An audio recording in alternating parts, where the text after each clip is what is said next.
Okay, welcome back, ladies and gentlemen. This is the morning after I record because I messed up and I forgot to save the audio, or glitched and something happened. Anyways, I don't have any audio. I have to redo this. So today I want to start making steps towards the MUN. So we're going to hop into the R&D building and see what I would like to get.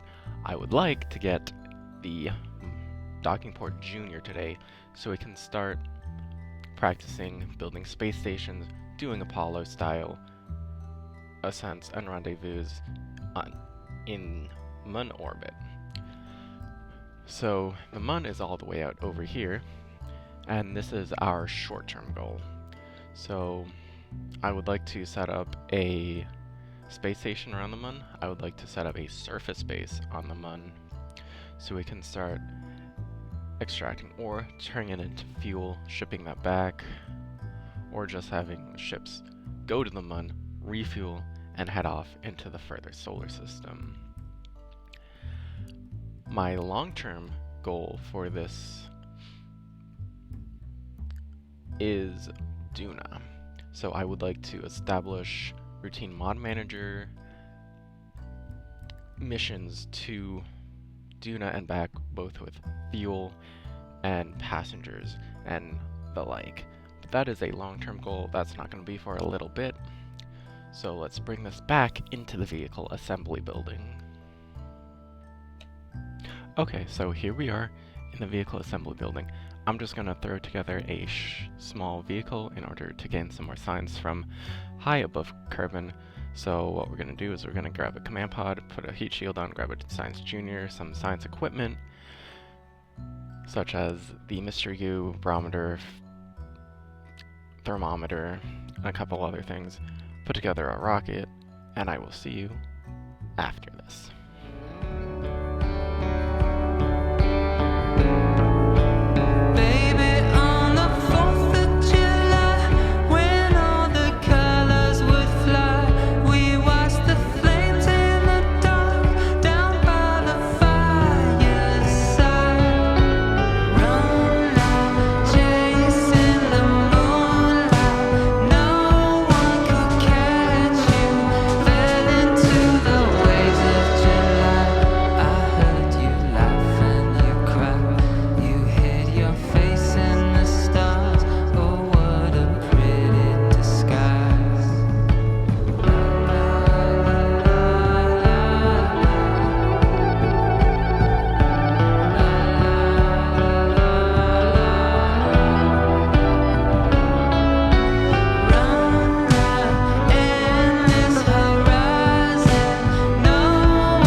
From that little suborbital hop. Although we managed to reach high above Kerbin, we did not raise our periapsis enough to be considered an orbit because it was still within the planet. So let's hop into the R&D building and see what we can get. So of course I'm going to get miniaturization, which gives us that docking port Junior, which is oh so important to doing an Apollo style landing and return on the MUN and building a space station. We also have the GeoBED monitor from Breaking Ground. That's going to be awesome for surface bases and long-term surface exploration. We have an EVA experiments kit, which will give us even more science, and the MK1 docking port and radial docking port from the Mole mod, which is a Gemini expansion program that was going to be done in the US, but it eventually got scrapped. So this just brings it into Kerbal Space program for some more intermediate parts between the MK1 crew command pod and the 3-person command pod. So we can think about propulsion, but I think we're going to eventually end up with space exploration, which gives us more crew parts, crew and space station parts, which is where we want to be headed.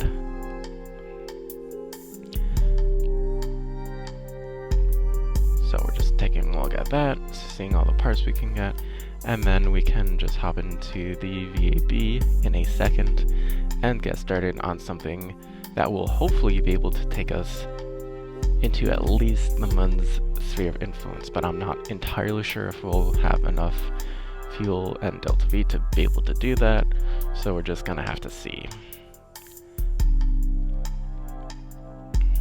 So we are going to end up getting the space exploration science parts in order to get, first of all, more science and be able to get more crew parts.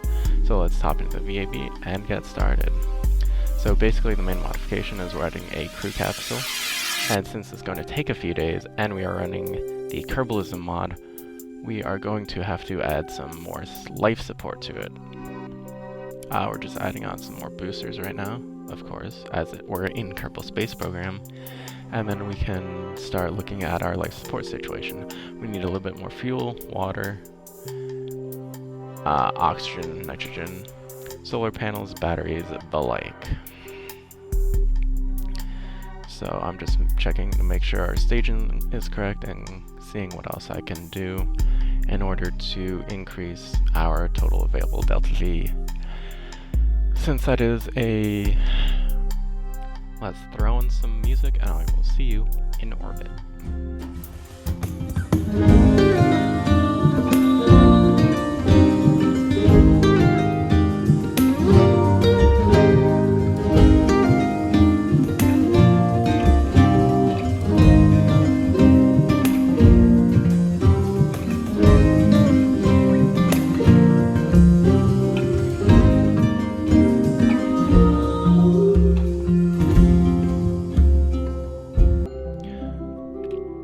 Okay, so here we are in orbit.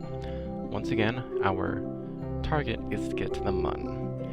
So getting to the Mun is the same as in stock Kerbal Space Program. So we are looking for a 90-degree transfer window. So basically we'll wait until the moon is right on the horizon for us. We'll warp up to it, we'll make a maneuver node, and hopefully we'll be able to get there.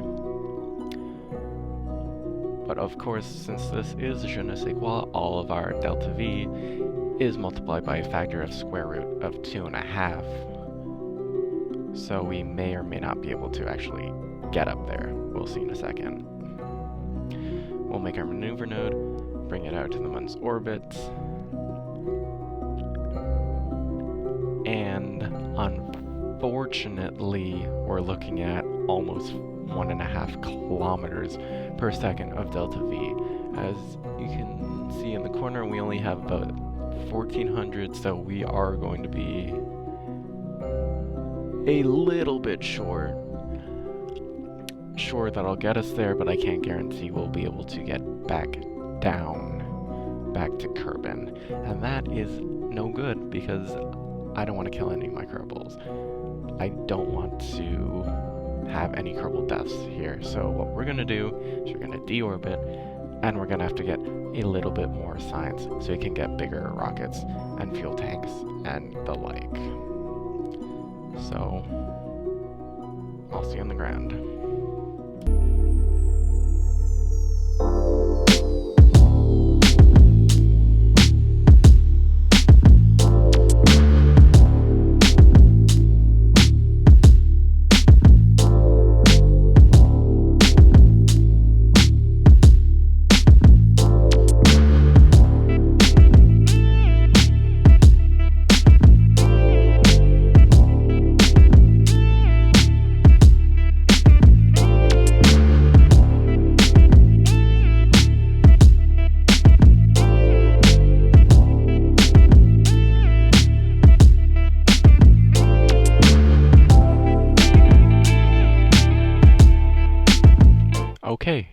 are back in the VAB.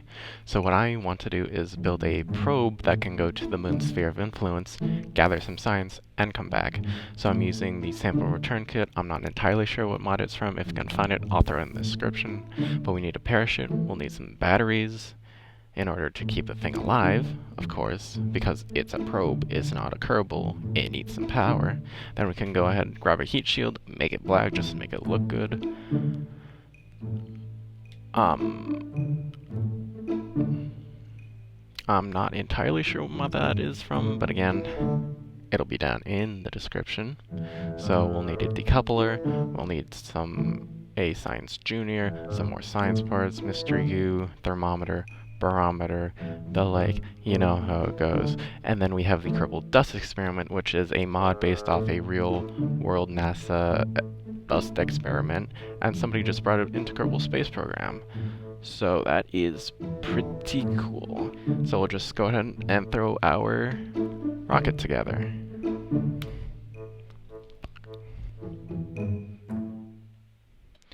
Okay, so now that we have our science together, we can just grab a basic rocket and let's launch the scandal, and I will see you in orbit.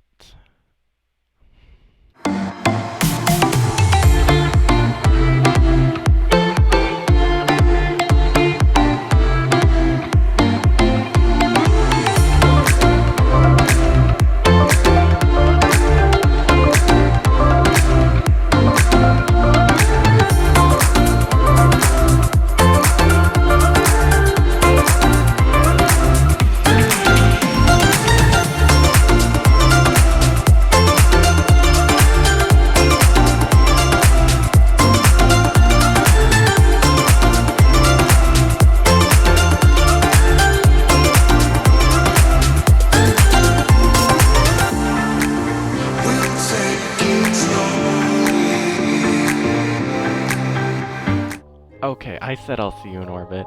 I lied. I made a mistake. I went a little bit too shallow and one of our batteries exploded, and now we don't have enough fuel in our lower stage to be able to bring our apoapsis, or the furthest point away from the body, above the atmosphere. And unfortunately, since our second stage is the Terrier, is vacuum optimized, it doesn't have a lot of thrust. Normally, that's not an issue, but we just can't overcome those air forces right now, and this mission has to be scrapped, unfortunately. Normally, I would just reset to launch. However, for YouTube, I'm giving you guys the courtesy of showing all of my mistakes, because even as a real-life mechanical and aerospace engineer, sometimes stuff happens, you make mistakes, this is part of the process. This is engineering. This is making mistakes, learning from them, and getting better at it. And that's generally what you want to do. That's how I think people should live their lives. They should not be afraid to make mistakes, as long as they learn from them. And as a great man once said, failure is always an option, as long as you learn from it. And that's what I grew up with. I grew up watching Mythbusters, all of that, Adam Savage, Jamie Heineman, showing how science is done, how to learn from your mistakes, how to really embrace that. And because even though we're educated, we are smart, we still make mistakes. Stuff happens, and that's what I want to show you in Kerbal Space Program. So that's all I have for you now. Thank you very much for watching. If you like that, hit the like button. If you really liked it, make sure to subscribe, and I will see you next time.